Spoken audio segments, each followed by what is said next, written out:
Hey YouTube, Twig here, bringing you all an update to my Ursarctic Yugioh deck profile. The update for this deck actually eluded me for a good while. Finally got all the stuff to update the deck.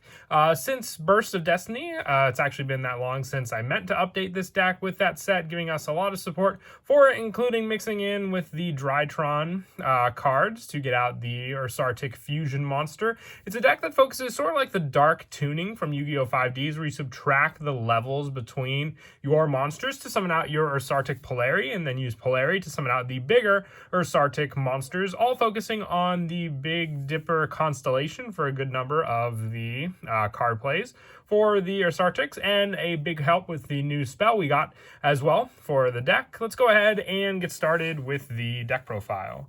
So we'll go ahead and start off first with the main deck monsters. For our level 7 Ursarctic monsters, I'm running 3 Ursarctic McBillis. During the main phase, quick effect, you contribute one other level 7 or higher monster from your hand to special summon this card from your hand. Also, you cannot special summon for the rest of the turn except for monsters for the level. And this card is special summon. You can special summon one Ursarctic monster from your hand except for McBillis. You can only use each effect of McBillis once per turn. So one of the newer cards for the Ursarctic deck is Ursarctic Radiation, just giving you consistency to continue your plays with this spell, which we'll get to when we go over the spells. But with the good number, the majority of the Ursarctics just being able to continue their plays as long as you draw into cards, that's why I wanted to max out on all the numbers for them. So I'm also running 3 McTonis with the tribute of another level 7 or higher monster to special summon this card. And then also when this one is special summon, you can target one Ursarctic monster in your graveyard and add it back to your hand. So you have the search power with McBillis being able to special summon one from your hand, and McTonis to add it back to your hand. I also run for the other level 7s 3 Ursarctic McPolar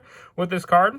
Same restrictions and special summon options. And if it's special summon, you can add one Ursarctic monster from your deck to your hand, except for McPolar. So you have the special summon, add back option, and then the search power with all 3 of these different Ursarctic monsters, with the higher level 8 monsters being also very important for the synchro play like I spoke of before.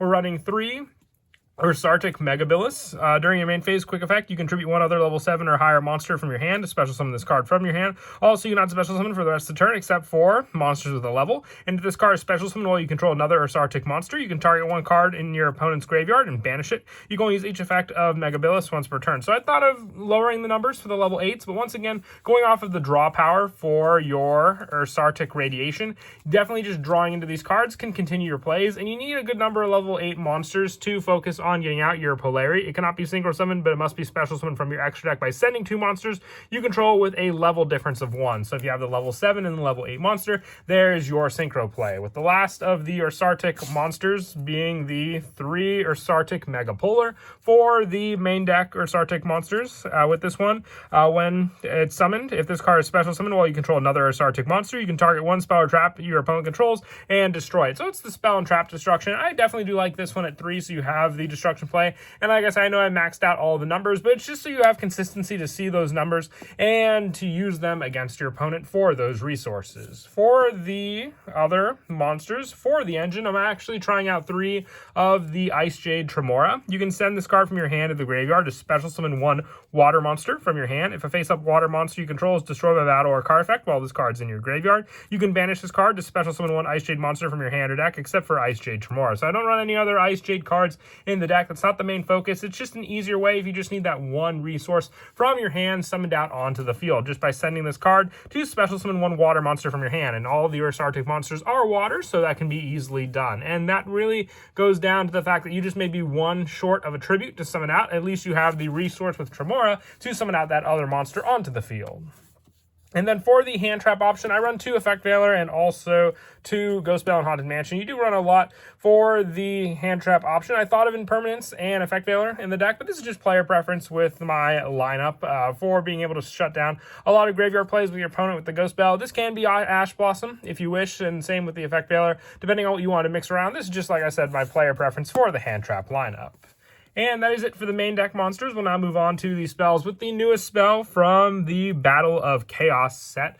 With this set, I remember I updated it since Burst of Destiny, but this new card in Battle of Chaos that we got a while back. Also, I know Dimension Force is already out as well now. But with Ursarctic Radiation, you activate this card by placing 7 counters on it. Each time an Ursarctic monster is special summoned from the hand or extra deck, you can remove 1 counter from this card to draw 1 card. And once per turn, during the end phase, you can target 1 Ursarctic card in your graveyard except for Ursarctic Radiation and shuffle it into the deck. So being able to draw 7 cards, if you can continue the special summon from your hand and you have the hand to do so, is pretty insane. You get a draw off of every special summon, so your 2 resources for your extra deck synchro gives you 2 draws right then and there, and then the extra deck monster as well is a conditional draw as well, giving you 3 cards and just milling through the deck that much more quickly. This is a definite 3-of, so you always start off with this card, and I really don't think there's any other card that sets up that many counters on the field, but the 7 obviously playing into the Big Dipper playstyle that the deck is meant to do.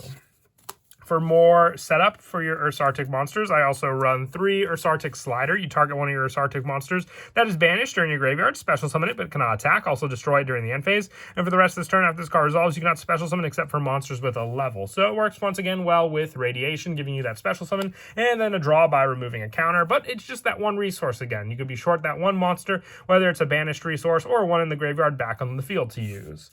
And I also run 2 Ursarctic Departure. I only run 2 of this card because it's a little more situational. You discard a card to add 2 Ursarctic monsters from your deck to your hand. If you attribute a monster to activate an Ursarctic monster's effect, except the turn it was sent to the graveyard, you can banish this card from your graveyard instead. So this could be the cost needed for it, but once again, 2 because it is a potential Ash Blossom target, and then you just minus yourself the play, and that could really hurt the deck because of it.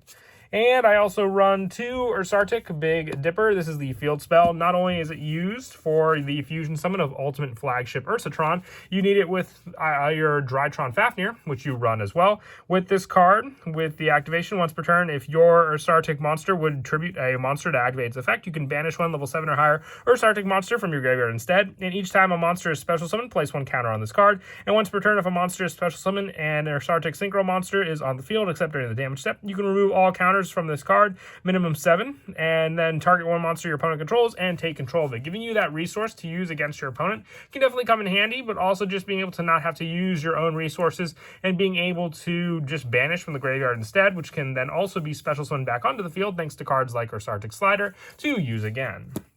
I run 2 of the Drytron Fafnir. We don't run any of the Drytron engine in the deck, but this is just in here for the next card, which is needed for the fusion play of Ultimate Flagship Ursatron, which that next card is basically our fusion play. It's Ursarctic Drytron. You special summon 1 Ultimate Flagship Ursatron from your extra deck by banishing 1 Ursarctic Big Dipper and 1 Drytron Fafnir from your hand and or field, although you can banish 1 of them from your deck instead if Ursarctic Polari or Drytron Alpha Thuban is on the field. So the Polari can help with a lot of it, setting up the field spell search play. And if you would tribute a monster to activate an Ursarctic or Drytron monster effect, you can banish this card from your graveyard instead. So giving you the fusion play and also the banish cost from the graveyard, also justified why I only run 2 Departure. The Departure is a good search play, but you have more of a draw option with Ursarctic Radiation, and Ursarctic Drytron is your fusion play, and you can use that card from your deck for the resource as long as you have Polari on the field, which can be more than enough often since it's the main play you'll end up going into for the summon. And then for more of the generic spells that I run to finish off the main deck, I run 1 Pot of Avarice. I know you can recycle with the Ursarctic Radiation, but you do go through a lot of monsters very quickly, so this just gives you additional draw power on top of the continuous spell. 1 Terraforming for searching out that needed field spell, whether it be the Drytron one for the fusion play or the Big Dipper for the actual setup play. Normally I do go for Big Dipper more often than not. And also 1 Monster Reborn and 1 Call by the Grave to finish off the rest of the main deck. I don't run any traps in the deck. I just feel like this is a big monster play. Traps will just slow you down. You need to go for the stronger monsters to summon out on the field, and that can be done much easier when not having to focus on those trap cards. Moving on now to the extra deck for the synchro monsters, I run 3 Ursarctic Polari. The level 1 synchro monster, it cannot be synchro summoned. It must be special summoned from your extra deck by sending 2 monsters you control with a level difference of 1 to the graveyard, 1 tuner and 1 non-tuner. So also remember that the level 7 monsters are the non-tuners, and then the level 8 are the tuner monsters. So there's your play for the synchro play. If it's special summon, you can activate 1 Ursarctic Big Dipper directly from your deck. You can contribute 1 level 7 or higher monster to add to your hand, or special summon 1 Ursarctic monster from your graveyard. So with this card set up on the field, you can just continue your radiation plays then and there for each draw you get for your different Ursarctic summons.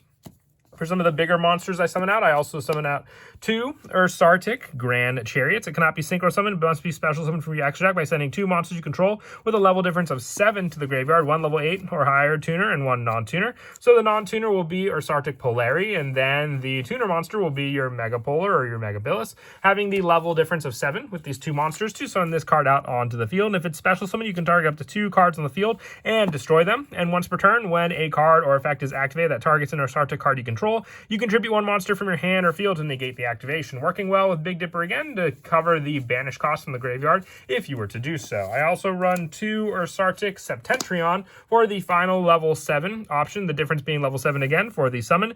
With this card, when negate the effects of face-up monsters without a level that were special summoned from the extra deck, this shuts down link monsters, exceeds monsters, and also if your opponent special summons a monster except during the damage step, you can add 1 Ursarctic card from your deck to your hand. Surge power, but the shutdown of your opponent's monsters is immensely powerful thanks to this card. I also run for the fusion play, since we're running 2 of the fusion search and 2 of each of the field spells, 2 ultimate flagship Ursatron, must be special summoned with Ursarctic Drytron, and once per turn, if another effect monster is special summoned to your field except during the damage step, you can add 1 Ursarctic or Drytron monster from your deck to your hand, and once per turn you can target 1 of your banished Ursarctic or drawn down monsters and add it back to your hand, continuing the plays for your summons by giving you more and more Ursarctic monsters back to your hand to use. It can easily be summoned when you have the field spell requirements with your Ursarctic Drytron, and just being able to continue those resources and potentially be a level 7 monster to use with your level 8 monster to summon out your Ursarctic Polari back onto the field if need be.